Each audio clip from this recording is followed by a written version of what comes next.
Hi, I'm Jeremy Bruch from What Made Milwaukee Famous, and I'm in Genville. Hey Jeremy, thanks Hi. for coming on the show. Yeah, no problem. My pleasure. Good to be in Austin with you. We're here at South by Southwest 2007. And the word on the street is that you are quite the foodie, so I am really excited to talk with you. Yes. Give me a little bit about your background in the world of food. I was pretty much raised in kitchens. I had a grandma that owned a little towny bar, and I had another grandma that ran a country club. So between those two, I was already, frying my own cheese balls and, slamming heads of iceberg down and pulling out the core in the country club and running the little egg slicer and, basically pestering everybody in the kitchen from a pretty young age. I grew up picking morel mushrooms in Iowa, like in the springtime.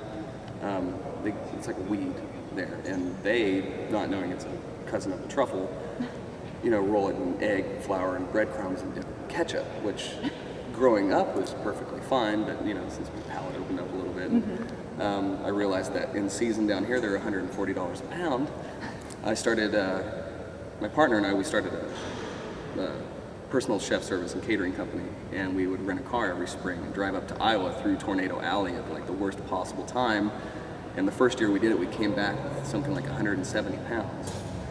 And a friend of mine who was then a chief instructor at the Texas Culinary Academy helped me dish them off to all the top restaurants in town. So we became known as the mushroom guys, and we would undercut the wholesalers who were selling like these little grays, and we would come back with these blondes like this that are like that big around, stuff like crab meat, asparagus, and yeah, good stuff. Sounds fantastic. I get derailed talking about food a lot. I remember the first time I made it's called Fuck You macaroni and cheese. Lobster stock, cream, Gruyere, smoked Gouda. Oh my God, that sounds great. And then, the idea is that you eat it and people get, you eat something and you get mad because every bite you're having to accept your own limitations, and that can be emotional, and it's great if you can use food to take over people's emotions and I love making people eat things that they hate and like it. I'll sneak it in there, I've got friends like, I really don't like mushrooms. I don't like beets. It's like, well, exactly. It's like, you don't like mushrooms? Well, here's my smoked mushroom gravy and biscuits for breakfast. See what you think.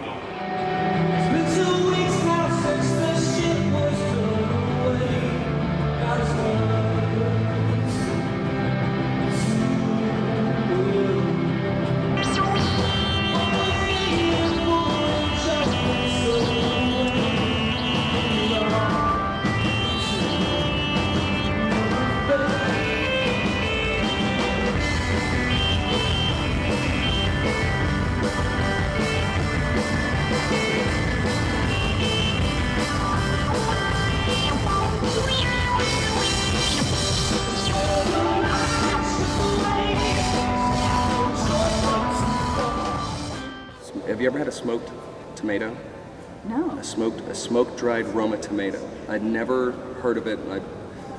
I've got a lot of those too, where it's like, I've never heard of that, but good plus good plus good equals good. Usually.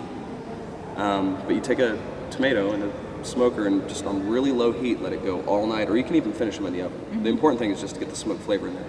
But it's like a sun-dried tomato, but the girl I was dating that was a vegetarian. She was on the phone talking to one of her friends, and I just kind of slivered one up because I was making migas with it. Oh, yeah. And whenever I popped one in her mouth, she started chewing it. She jumped up and she spit it out because she thought I'd given her meat. What's that? They're amazing. That sounds great. And you can use them in whatever you're making with tomatoes. Just Yeah. use a smoked tomato instead. And smoked mushrooms are insane. Are there any other processes that you're playing with right now? Like you've taken on smoking and... Oh yeah. The new invention I've been working on just this past week was Giada, what's her last name from Food TV, the everyday Italian girl. She did like a fried goat cheese ball, and she had it was just goat cheese, egg, panko, and then she fried them in olive oil. And it's like, okay, that's kind of cool, but goat cheese doesn't really have the fat content I want to go for those, reminiscent of like little towny bars, the cheese balls, that, like you get the fried cauliflower and mushrooms and cheese balls, and it's all the same, it's just a big blob of yellow cheese in the middle. So first I did a mixture of goat cheese and blue cheese, and then breaded them like 8 times, just egg, panko, egg, panko, egg, panko. So you get this, when you bite into it, you just get this. It's awesome. You know, it's almost like, it can be dangerous, like eating a bowl of dry Captain Crunch where you're just going to cut up the roof of your mouth a little bit.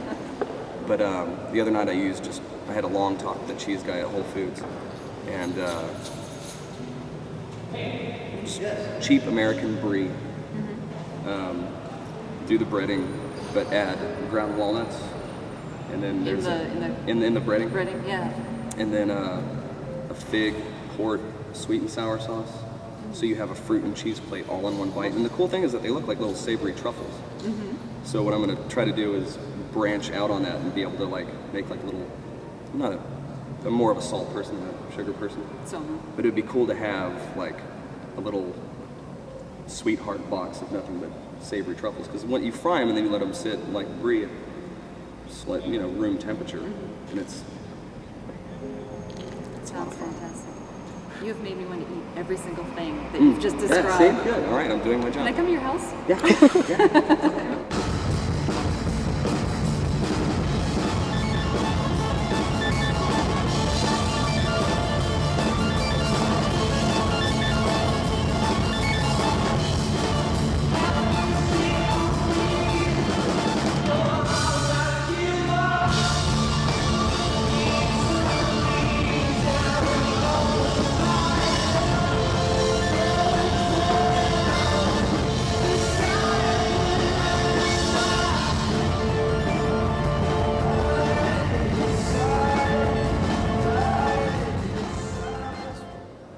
The good and bad thing about being a touring musician is that, you've got your per diem and you generally get to see the club and the 5 blocks around it, and, I'll eat a McGriddle twice a year just for the culinary science of it.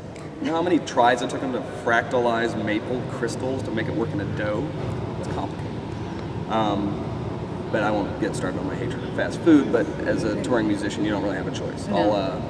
I'll spend $2 a day out of my per diem on sunflower kernels and vitamin water, and store up, X amount of money, and then find a really kick-ass sushi place, and everyone else will go to some whatever, and I'll come out blasted on sake and eel and toro, just like, I want to punch somebody, like out of glee, just like, yeah, and everyone else is like, food's not supposed to make you sad. Do you feel like you have to choose between your love of food and your love of music? Yeah, it's definitely hard, but that's the 2 things I'm good at, is cooking and drumming, and between those 2, I've got a pretty good plan A through D. That's excellent, and you're definitely, you can see that your passion is in both of them. So Yeah. good for you doing what you love. Yeah. Jeremy, thank you so much for being on the show. My pleasure. This has I'm just glad been fantastic. It's really great that you're doing this. It's really, really cool. Thank you so much.